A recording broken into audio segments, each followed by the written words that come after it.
Mesdames et messieurs, bonsoir et bienvenue dans l'invité de la rédaction. La Chine et 53 États africains ont adopté la déclaration sino-africaine de Changsha sur la préservation de la solidarité et de la coopération du Sud global à l'issue d'une réunion ministérielle de haut niveau consacrée au suivi des recommandations du Forum sur la coopération sino-africaine. Déclaration qui vise à assurer la mise en œuvre effective des engagements pris lors du dernier sommet du Forum de coopération Chine-Afrique, une déclaration pour une mondialisation économique plus ouverte, plus inclusive, plus équilibrée et bénéfique pour tous. Et on va en parler avec Zakaria Bouddahab. Vous êtes professeur en relations internationales à l'Université Mohamed V de Rabat. C'est un plaisir de vous avoir avec nous sur ce plateau.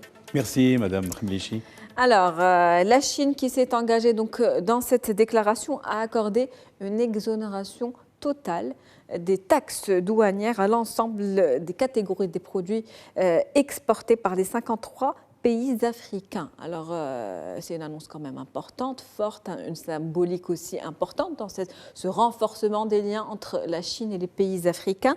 Quelle réaction et quelle implication de cette décision ? Il faut peut-être la lire à partir de plusieurs angles de vue. Bon, premièrement, il faut dire quand même que la Chine utilise des moyens d'attraction ou d'attractivité qui lui permettent d'agir convenablement, de façon opérationnelle au niveau de ses rayons d'action. Elle est déjà présente dans pas mal de pays, beaucoup de pays, de l'Afrique de façon générale, l'Afrique subsaharienne de façon particulière, non seulement par rapport à son projet gigantesque des routes de la soie, mais également à sa présence directe, que ce soit dans des projets d'infrastructure, que ce soit par rapport à la coopération bilatérale, etc. etc. Ça, c'est le premier point.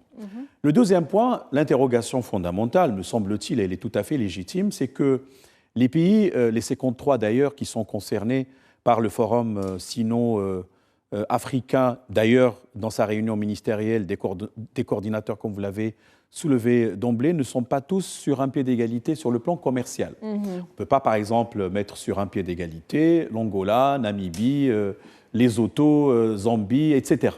Donc il y aura une sorte d'effet contrasté. Troisième aspect, et moi je crois qui n'est pas des moindres, c'est que le commerce extérieur de l'Afrique avec les partenaires, notamment comme la Chine, est déficitaire en quelque sorte. Ça veut dire que fondamentalement, c'est peut-être la Chine, sinon les gros exportateurs qui en tirent le meilleur parti. Ceci dit, ça interpelle pas mal de questions sur le plan des capacités exportatrices des pays qui vont en bénéficier. Néanmoins, on peut dire de façon générale que maintenant la Chine utilise de gros moyens, on va dire la grosse artillerie sur le plan technique, sur le plan diplomatique, pour pouvoir, encore une fois, renforcer sa présence au niveau de ce continent et en même temps fructifier sa présence par des investissements, par des actions commerciales.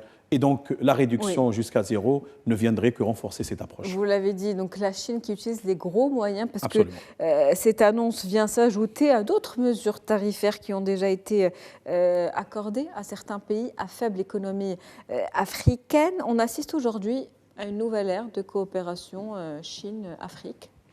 Alors, effectivement, c'est un nouvel élan. Oui, je crois.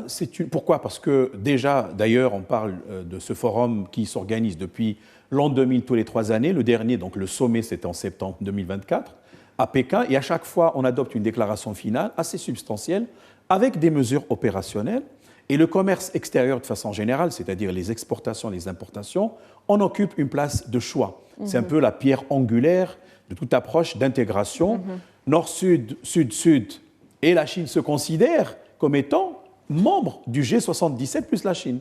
Ça veut dire quelque part, elle fait partie du Sud global et utilise cette vision, ce statut, d'ailleurs pour d'abord éliminer les barrières psychologiques, ce biais cognitif, parce que généralement les pays du Sud perçoivent l'Occident comme étant ancien occupant, etc. La Chine, dans sa relation avec les pays de l'Afrique de façon générale, c'est une relation qui est décomplexée. Aujourd'hui, il est clair que nous sommes dans une nouvelle phase. Au regard de la guerre commerciale qui a été brandie, notamment à la suite du retour de M. Donald Trump, n'oublions pas l'imposition, surtaxation, des impôts qui ont augmenté de façon vertigineuse, etc. Et donc nous sommes dans une sorte de recentrage en même temps pour préserver, non pas la chasse gardée de la Chine, loin s'en faut, mais je dirais ces rayons d'action. Mais ça a été pris en compte dans cette annonce, en tout cas. Absolument, ça a été... Effectivement, il y a une certaine panique du côté des pays en développement. D'ailleurs, l'administration de Trump n'a pas fait de distinguo entre les pays riches, les pays pauvres, les pays les moins avancés, les pays en développement avec revenus moyens, la tranche intermédiaire, etc. Donc, ce qui fait que peut-être de telles mesures viennent apaiser un peu la tension commerciale, donner de l'espoir, mais ça interpelle les capacités d'intégration et également d'exportation de ces pays. On pourrait peut-être, Madame Mariam, parler de ce projet de la zone de libre-échange continentale africaine, comment il pourrait bénéficier justement de ces réductions tarifaires très importantes. Un projet qui doit être dynamisé, il y a certaines choses qui doivent se faire dans les années à venir justement pour pouvoir booster ces échanges intra-africains parce que ça reste un manque à gagner important. Le taux au niveau des échanges reste trop faible par rapport au potentiel existant. Lors donc, du dernier sommet, M. Abou-Dahab, 10 actions de partenariat Chine-Afrique ont été annoncées. Donc c'est un petit peu la suite logique de ce qui a déjà commencé avec pour objectif de consolider cette coopération. On parle quand même d'un soutien financier de 50 milliards de dollars, ce qui n'est pas rien.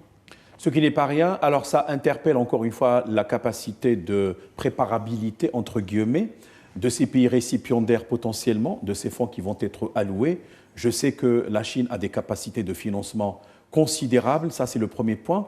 Deuxième point, et peut-être ça me permettrait de faire une certaine, non pas critique, mais une observation, c'est qu'à chaque fois on aboutit à des comment on appelle ça, des conclusions fondamentales, des lignes directrices, des guidelines, et en même temps des outils de transformation, surtout de l'industrie en Afrique. Je m'en souviens par exemple c'était en 2018, exactement septembre, c'était une grande rencontre à Pékin, au niveau de ce FOCAC, donc c'était un sommet, et on a parlé des 8 priorités pour la Chine. Évidemment, ça ne se fait pas de façon désintéressée. La Chine le fait en fonction de ses besoins et de ses projections.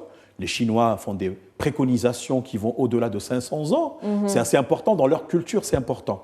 Mais on voit toujours, on va retrouver la question de l'énergie, les énergies renouvelables, la question de l'industrialisation, l'agriculture, des capacités d'exportation, de financement. Des secteurs clés. Les secteurs clés, évidemment. La santé. Absolument. Et les transitions, avec parfois le ciblage de certains points, comme la question de la protection de l'environnement. Ce qui est remarquable aussi dans l'approche chinoise, c'est qu'elle est dépolitisée en quelque sorte. Donc il n'y a pas de conditionnalité a priori, ce n'est pas la même approche des Occidentaux, que ce soit les États-Unis dans le cadre de l'AGOA, que ce soit l'Union européenne dans le cadre de ces sommets. Les Japonais, avec le TICAD depuis 1993, ont une approche très ciblée, allant vers des questions comme la question du genre, protection de l'environnement, etc. Mais la Chine a une perspective plus large, je crois, et elle est très acceptée comme démarche. Évidemment, ça dépend de chaque pays, mais je dirais qu'il s'agit d'une dynamique qui a été maintenue, réitérée, je pense, le 10 et le 11 juin, lors de la rencontre ministérielle, et qui va encore donner du punch aux actions déjà menées auparavant. Et une stratégie qui a commencé il y a quelques temps déjà. Alors, à l'occasion donc de cette réunion ministérielle, il y a le rôle catalyseur du Maroc qui a été mis en avant lors de cette réunion. Le Maroc qui se positionne aujourd'hui comme leader continental incontournable. Le Maroc qui place le développement et la prospérité de l'Afrique au centre de tout. Absolument. On peut retenir ici 3 idées essentielles. Premièrement, le Maroc a été parmi les premiers à avoir rejoint le projet One Belt, One Road. C'était à partir de 2017.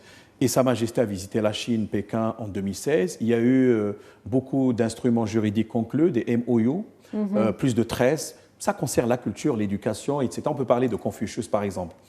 Par la suite, officiellement en 2022, donc il est très concerné par le FOCAC. Et dans cette optique-là, ça me permet de faire la jonction avec le deuxième point, c'est la triangulation. C'est-à-dire, on conçoit une relation trilogique Chine-Maroc, pays bénéficiaires, Mali, Burkina Faso, je ne sais pas, l'Angola, etc. Notamment avec les projets actuellement. Notamment avec les projets. Le projet donc, du gazoduc africain atlantique et puis aussi tout ce qui est maritime. Tout ce qui est maritime. Avec et le port atlantique. En troisième lieu, ce qui a d'ailleurs été rappelé par donc le représentant, c'est-à-dire le directeur des affaires asiatiques et de l'Océanie, d'ailleurs en présence de monsieur l'ambassadeur Sa Majesté à Pékin, c'est l'Ansari. On a rappelé les initiatives lancées par Sa Majesté le Roi. Et donc l'objectif, c'était de savoir comment on peut établir une certaine jonction entre les fonds peut-être promis par la Chine pour soutenir cette approche d'intégration sud-sud. Et moi, je crois que ça correspond exactement à la stratégie et aux ambitions chinoises, parce que les Chinois sont très intéressés aussi par des projets d'infrastructure. Et on pourrait dire que ce soit le gazoduc Afrique-Atlantique, le processus des États africains atlantiques, que ce soit le désenclavement, d'autres projets, n'oublions pas, sur le plan de la sécurité alimentaire, les projets que le Maroc a lancés dans des pays comme la Côte d'Ivoire d'ailleurs, la baie de Cocody, aménagement d'ailleurs qui a été fait impeccablement, vu aussi la présence des entreprises marocaines, surtout en Afrique de l'Ouest, nous sommes les premiers au niveau de cette région-là, deuxième au niveau africain après la Chine.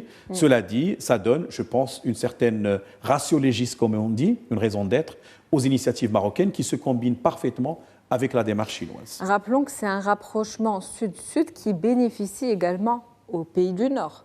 Exactement. C'est important à soulever. Absolument. C'est une approche, on va dire, multilatérale, mais de co-construction. Parce qu'à chaque fois, on revient... Co-construction, co-développement, co-gouvernance. Absolument. Voilà. C'est-à-dire... En 3 mots. Yes. Sharing. À chaque fois, partager les valeurs solidaire communes. Aussi. Et solidaire, bien sûr. Sous la logique d'une vision qui soit solidaire. Et avec une relation décomplexée, avec aussi un pays, le Maroc surtout, je parle du Maroc, qui est aussi africain, donc il y a une proximité culturelle. Il y a un passé commun, nous étions les fondateurs aussi de l'organisation de l'unité africaine dès le début des années 60. Et ça permet au Maroc de lui donner un argument de plus par rapport aux autres, pour faire ce plaidoyer-là. Donc Sa Majesté, à chaque fois, il part de l'appropriation par les acteurs locaux du développement. C'est très important d'ailleurs. Je vous donne, Madame Khounechi, un petit exemple rapidement. L'initiative des enclavements, on avait proposé le Maroc de créer ce qu'on appelle des points focaux, mais également des mécanismes d'implémentation. Ça veut dire que nous essayerons carrément de piloter le processus, mais en collaboration parfaite avec les pays bénéficiaires. Si des investisseurs du Nord, Allemagne, France, Espagne, viendraient s'ajouter aux acteurs déjà existants, qui soient les bienvenus, mais évidemment avec une démarche de co-construction, comme vous avez dit, de copartage solidaire, etc. Voilà. Et de co-gouvernance. Merci à vous, M. Zakaria Bouddahab. Je rappelle que vous êtes professeur en relations internationales à l'Université Mohamed V de Rabat. C'est un plaisir de vous avoir. Toujours un plaisir. Merci. Merci. C'est la fin d'inviter la rédaction pour ce soir. On se retrouve demain avec un nouvel invité, nouveau sujet. Très bonne soirée.